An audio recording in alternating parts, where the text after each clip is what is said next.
Welcome to the game. I'm Russ Cohen. We've got Nikco Riesgo. Nikco, how are you? Russ Cohen, my man. And Mike Augello. Mike. Nikco stole my intro. That's my intro, Mike. It's funny. All right, let's talk some baseball. Okay. So we'll talk about baseball because there is no baseball. And Nikco, we wrote a book together called Strike Three that dealt with this exact subject, and we're dealing with it again. So my original feeling was June 1st. I've been saying it for a while. That's when they're going to start. I heard Christopher Mad Dog Russo say the same thing on ESPN today. When do you think they're going to start? I would say somewhere around the All-Star break. That's pretty much the crunch time.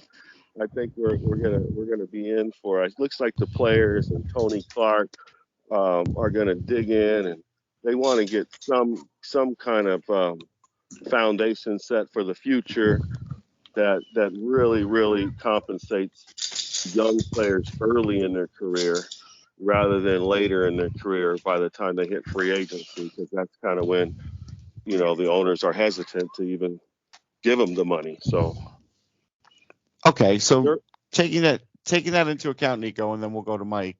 The time to do that was like January. The time not to do that is now. The owners don't have an appetite to do it now. Now it's just like they don't care. Yeah, the players are in the vice grip, and they should have known the vice grip was coming. I mean, now their money is now affected. They're in the grip because now games are being canceled. They're in the middle of a buzzsaw every single day. They're losing money out of their pockets. It was a bad strategy. As soon as the owners, forced the lockout, they should have been, boom, at the table, bargaining, looking to get more money, I would think, for the future of the game, instead of being so concerned about the present.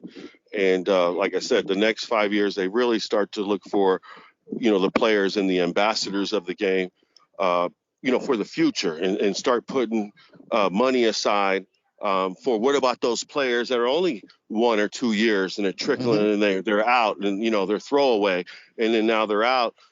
We need some money set aside for those guys because they're still ambassadors of the game. And they need to be a part of the game, and that's what I'm afraid the union has not looked after. It hasn't looked after the minor leaguers. It still hasn't included the minor leaguers in any of this bargaining session with the ownership. I would say basically there is a case for bad leadership, and a case for probably the players to say, hey, our union is misrepresenting us. Yeah, no question, Mike. I mean, I've been talking about it, writing about it. I think Tony Clark's on shaky ground. What's your feeling so far? Oh, I think they messed this thing up from the very beginning. I think they don't have good. This is not Marvin Miller. This is not Donald Fear. They should have been at this right from December 1st when the lockout was put in place. They weren't proactive, and now all the progress that was made was in the last 72 hours, and really there wasn't a ton of progress made. And I think that I think June might be optimistic based on if the players are actually, if the talk is that they're actually going to stick to their guns. I believe they're gonna fold up like a cheap suit. If it's June, they're gonna fold up like a cheap suit. If they do show some spine, it could be July 4th. It could be that late, and then you have an 81 game season or something like that, which is ridiculous. But don't be fooled. The owners are in this to break the players. They're going to try to break. They'll try to get the best deal they possibly can, and they know that with each week when they cancel more series, it's going to be more and more painful to these players. And at a certain point, they're probably going to break. Yeah, no question. I think that's sort of where this is headed. Nikco, you look at this situation, and they've canceled opening day. Now, I know everybody will say, "Hey, opening day is just the day you start on," and that's fine. But symbolically canceling that is a bad thing. Rob Manfred calling the World Series trophy a piece of metal is a bad thing. Putting the universal DH in the National League is a bad thing. Like, there's a lot of bad things that have happened since Rob Manfred has taken over. And honestly, I mean, again, it doesn't matter what you or I or the fans think. It really matters what the owners think. But unfortunately, it's the bottom-dwelling owners that are running this. It's the lower-tier teams, the 10 or 12 of them that don't want to have high payrolls, that are actually running the ship, not the ones that want to play, that have a lot of money. Absolutely, because look at if they can save half of the season of payroll, that's going to save their money. It's going to be more money in their pockets. So yeah, they can just sit back and wait, and it's up to the players to accept it, or leave it. And they're not budging. It seems like they're not budging. They budged a little bit. They just kind of shuffled the numbers around, but it doesn't seem like they're the players are really getting what they want.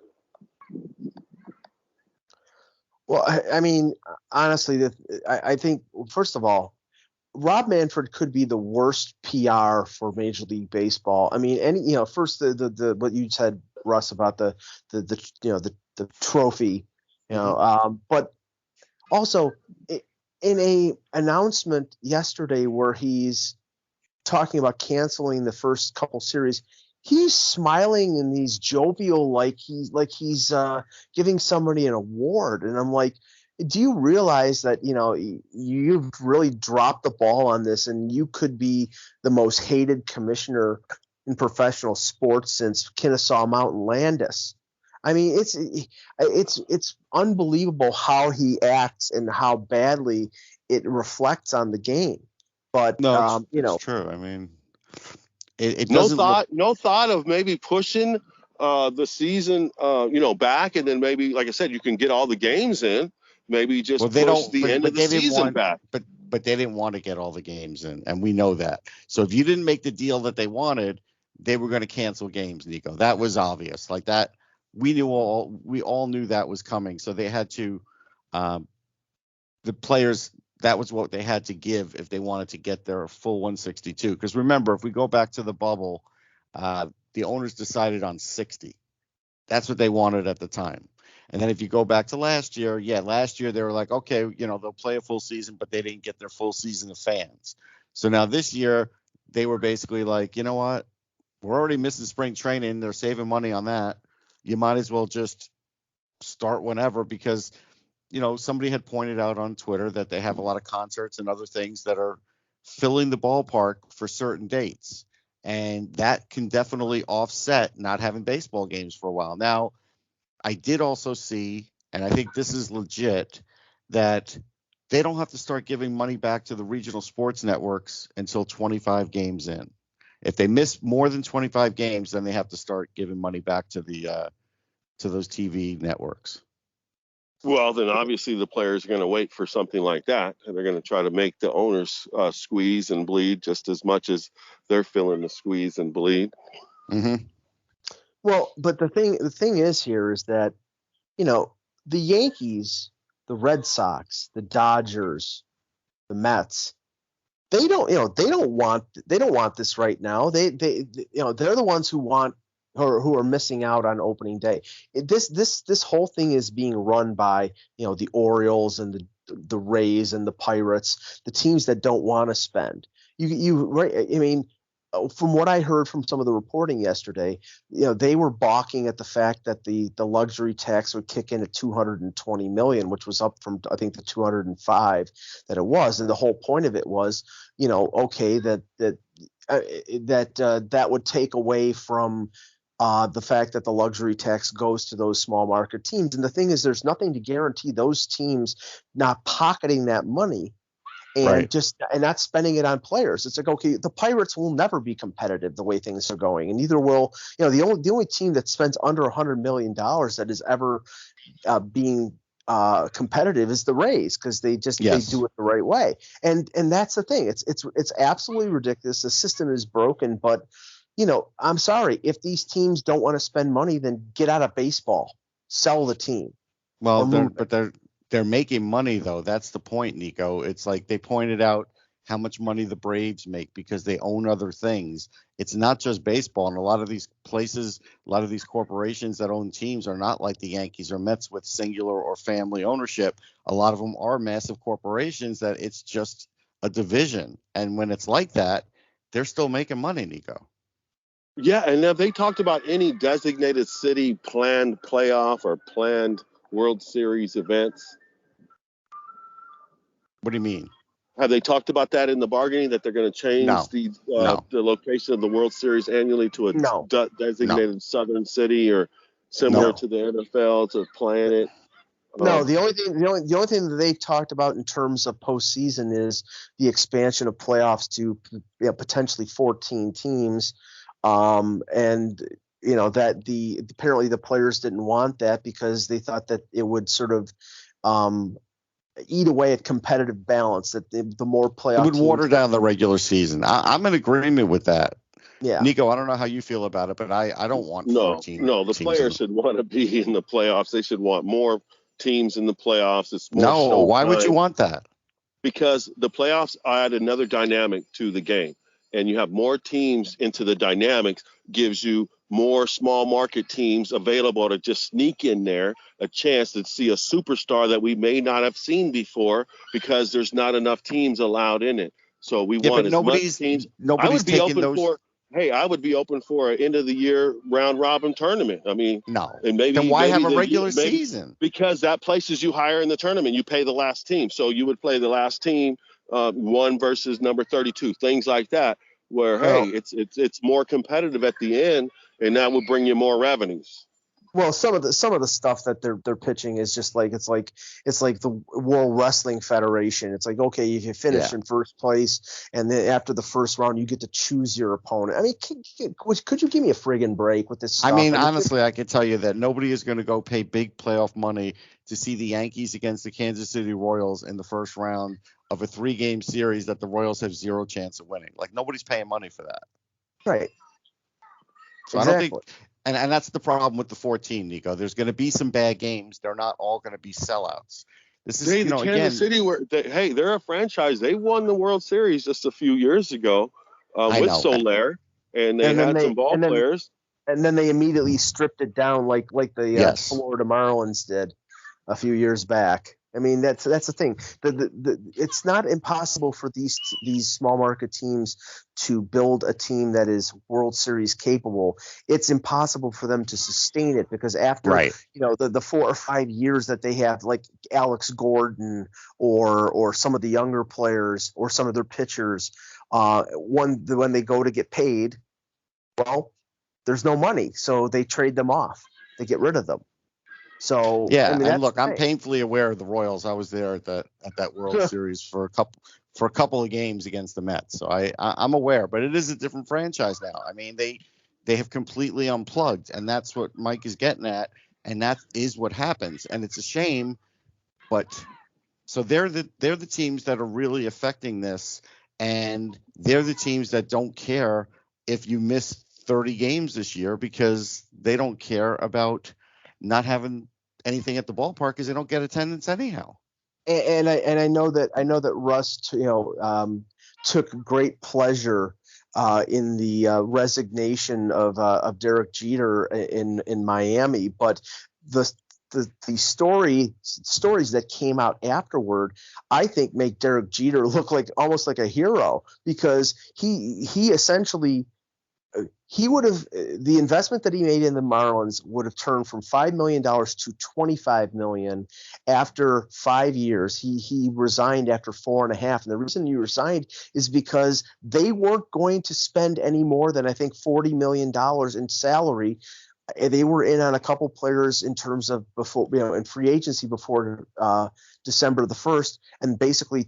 The report is that they weren't going to be in on these guys. They weren't going to spend any more money. So he's like, we're never going to win here with this situation going the way it is. So I'm out of here. And I don't blame him. No, I don't blame him. But he didn't really make them much better than they are now, even without spending. And he was supposed to do that.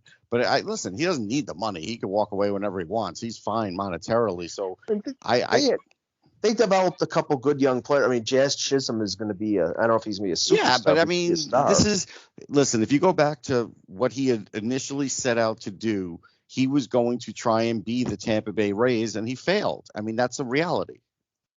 Well, I mean, I think he only got the general manager he wanted in place last year, and really, so there was resistance from the because he only owned a piece of the team. He didn't own any. He wasn't like a managing partner or anything like that. So he was a little more involved than just an owner. He was.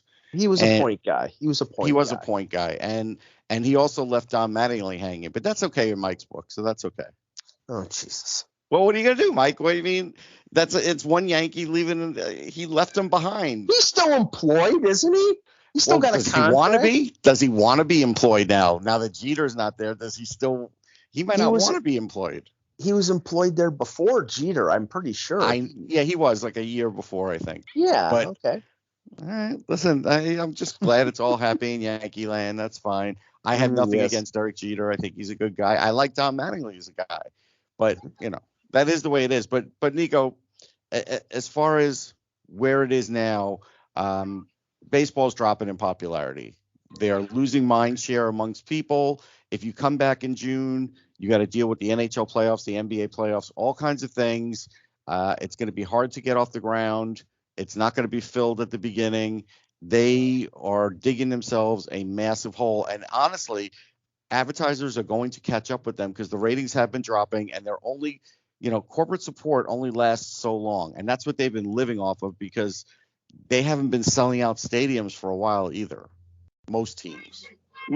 But I think as long as the New York Mets are winning games with Max Scherzer, they're going to be selling out finally. No, they will. And the Dodgers should be selling out because they're the Dodgers if they get Freddie Freeman. I think they'll have 10 teams selling out, but there's a lot more teams than 10. That's the problem. Well, they'll be winning if Trevor Bauer is their opening day starter. He's not going to be their opening day starter. I doubt it. That's a far reach, Mike. Well, he knows that. Hey, he knows. He's been cleared, hasn't he? He's been cleared of all charges. Yeah. No, but he's been cleared not to ever play in MLB ever again, and maybe see Korea. Right. But the point is, it's a fair point, Nikco. Like, there are teams, definitely the Northeast teams, definitely some of the Midwest, but you're talking about half the league is going to have issues selling tickets.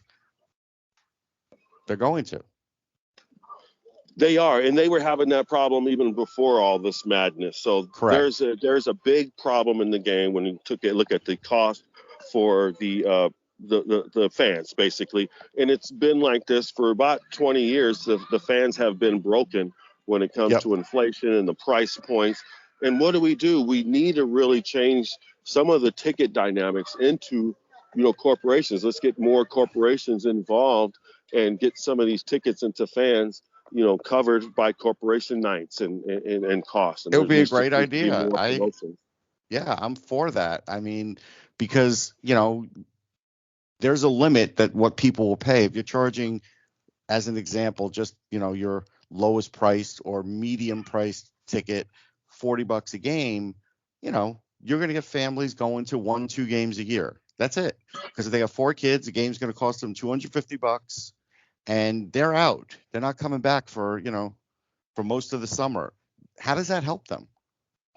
It doesn't. Like, I see a future where every game is brought to you by, hey, one day it's McDonald's, okay? And they're going to buy that whole stadium out. Everybody gets a ticket who signs up for a Big Mac at McDonald's, okay? And then the next game is brought to you by Taco Bell. Then the next game is brought to you by Mountain Dew. Next day is Pepsi. There's so many corporate 500 companies that the league needs to align with and partner with and have every game promoted where these fans, hey, basically just get up there and get your burger and you got a ticket.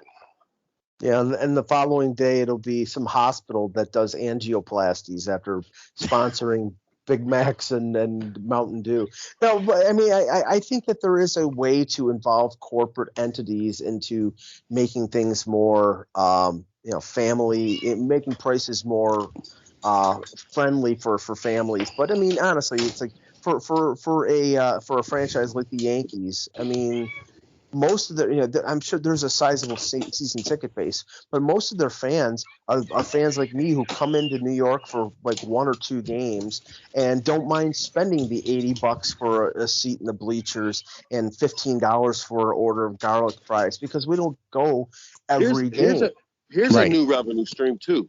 The new gaming DraftKings buys every ticket for every fan for every game season long. So when you get into your seat, boom, they have enough money to go to FanDuel and basically put that $5 or $10 or 20 or 40 that they were going to put on a ticket, just put that on the FanDuel. Maybe the winner of the game, they can double their money. So it's an opportunity to fans, and it's all paid for by the new gaming revenues that the league is just going to be swimming in.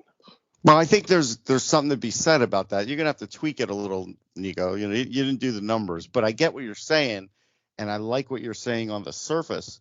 I think there is something to that, but again, yeah, these are all things. But Nico, you're saying this, and both sides are saying, hey, they're doing this for the fans, and both sides couldn't be more dishonest about that. Because if you're doing it for the fans, you would have already been negotiating for months and months and months instead of just the last 11 days. Like that's what they've been negotiating for, 11 days. Well, and I find it hilarious when you hear Rob Manfred. He says, "Oh, we're so concerned about the fans, and we're so concerned about the what a load of horse crap." Like if you were concerned about the fans, then what the fans want is you playing games, you being at spring training, and you starting the season on March 31st. That's not happening, so you don't give a good goddamn about the fans, and all you care about is making your profit. And okay, the commissioner of Major League Baseball is the commissioner of the owners, not of the fans and not of the players. And the whole point of this right now, and as you said, somebody said earlier, this is a battle between large market teams and small market teams. Yep. And small market teams trying to control how much large market teams can spend, and making a luxury tax onerous to prevent like a Steve Cohen from spending $350 million or wherever he wants to spend. And that's the battle. And they want to be able to spend $40 million instead of spending $100 on a salary collect on cap the floor. luxury tax. And collect on the luxury tax. It's ridiculous. That's why I keep saying to these teams, I get the situation where you want the guaranteed profit. Everybody does, but at a certain point, to be in the league, you have to spend, and they're not spending, and they don't want to. Or at least care about the sport, or right. pretend you care about the sport. Like that's the other thing, Nico. It's like, for every owner like Steve Cohen that clearly loves baseball and cares about the sport and will spend a lot of his own money until he starts making it back, there's not a lot of owners like that. No, there's not. And when you look at the payroll for most owners in a capitalistic, economy, you're looking at your payroll, hopefully less than 20%. If you can get your payroll down through technology to almost, less than 10%, because technology is doing everything, that's what you want. You want basically less payroll. It generates more profits, and it seems like that's what they're doing. Well, here's the biggest joke of what is likely going to happen as soon as they get a deal done. We've heard what the Oakland A's are probably going to do. They're probably going to trade Olsen and Chapman, who are under control. These guys they're not like 1 year away from free agency. No. I think Olsen is three years away from free agency. He's making like $9 or $10 million, and they're going to trade him probably to New York or some other team like that for 3 or 4 young prospects, because those guys will be under control for 6 or 7 years at a low rate. And it's all about, they're not going to be competitive in the 3 years that Olsen's going to be there, or maybe they think they can get away with trading him and getting some younger player who's under more control. But that's the whole thing. It's control, control, control. And that's, that's why this system is broken. Yeah, that's a big reason. I mean, there's no question about it. And you kind of wish the fans could do something about this. You wish they could, but the fans are the ones that lose, Nico. They're the ones that lose because right now, a lot of them are not signing up for MLB TV, even though MLB said, "Oh, we'll refund your money," but how quick will you get it? So they're basically canceling their subscriptions. I don't know if he's on a racetrack. I don't know what's going on. Well, all I know is this, and I haven't checked yet, but I'll probably check in the next day or two. I'm sure MLB will charge me the $19.99 that they normally charge me for the at bat app to listen to games. And the thing is, if there's not going to be any refund of any part of that $19.99 if they play 100 games instead of 162. Right. I would just cancel it. And maybe they'll give a lower price when they come back. That's what I would do. I would cancel the subscription. I would. Well, they do charge at a monthly rate, and if the season's only 3 months instead of 5 months or whatever, I'll pay it less. But whatever. I mean, I'm just saying, if you're a millionaire, then do what you want, Mike. I mean, I get it. Oh, yeah. Yes. Hey, fans, we have a heart for the game. So, hey, we're going to buy it. We're just waiting. And they know the technology's there for them to sign up. I haven't bought a thing. When they're I'm ready. going to tell you, Nikco, I haven't bought anything. I haven't bought anything from the Mets, from Major League Baseball. I didn't buy opening day tickets, even though I've been to every opening day for the Mets since '88, except for the one, last year when they restricted everything. I have been there every year. We haven't bought anything yet. Zero. They've gotten $0 from me. All I can say is this: I'm very happy that I have hockey. Yeah. And you know what? Major League Baseball understands that they're going to lose a few of the dedicated fans because they're really out for the new fans. They're trying to explore which new I think is a mistake. I don't think coaches. I think they're looking for more female marketplaces to fall in love with the game. Maybe even play the game. We may even see our first female player because we're getting inundated with coaches. We're not going to see it. No, you know what? I wish we could say that, Nikco. I wrote about Melissa Mayu, who the pitchers. There's some pitchers. No. She's a shortstop, and she definitely could have really had a chance to make it. It's on my website, sportsology.com, and she played college. And you know what? She was supposed to be given a chance at some point and was never given a chance. And so I don't think they have any appetite for that. Should they? Yes. But, the geniuses at Major League Baseball, okay, let's alienate our existing fan base. Let's piss off half the fans. Right, so look for new ones. Yeah, half the fans. Okay, to get rid of to go with the DH in the National League. That'll piss off a lot of people. Let's have runners in the 10th inning. Let's have a pitch clock. All these things. Okay, I'm not against speeding up the game. Okay, I don't particularly like sometimes a 4.5 hour Yankees Red Sox game, but I'm not for bastardizing the game that's been in existence for 120 years. Screw that. Nikco, your thoughts? Yeah, no, how do you slow down the game? Because some of those 4 or 5 hour games are some of the greatest games we've ever seen in our lives because it's just back and forth and it's so nail biting. Yeah, and, it's gruesome but a lot of people don't like it, Nikco. You and I do, because I will, I'll stay up till 1 o'clock in the morning watching the Sunday night game on ESPN when it starts at 8 o'clock when it's a Yankees Red Sox game at Fenway. But not a lot of people will. Some people got to work the next day. Look, there's two problems. There's two problems here. I mean, I could give you a litany of things, and I could cut out a half hour to 40 minutes of a game quickly. I mean, it's not that hard. But what they're also not telling you is, besides adding the new things into the game to cut things down, they're going to add commercials. And so by adding commercials, you're adding time to the game. And they're never going to adjust that. One idea that my partners and I in our new winter venture with our gaming tournaments, we've decided that a 7-inning game would be just as competitive. It wouldn't be, taking the game outside of its norms as far as the sacred 9 innings. I mean, we feel that 7 innings competitive could end in a very, very limited time because it's when you get to that 7th inning after that stretch, typically that's when they start bringing in the relievers, start changing in pictures, and they start really adding another hour or two just from the seventh inning on. But bam, if we're in it in that seventh inning, bam, you just got to make a few choices. You got one or two things. The game is like a constant pressure on the game. And I think that's one thing maybe MLB should consider, 7 innings. Hey, why don't we move the mound to like 90 feet? Yeah, No, that's not the game, though. But neither is 7 innings, innings. Nico. It's not. The game was created with 9 innings for a reason.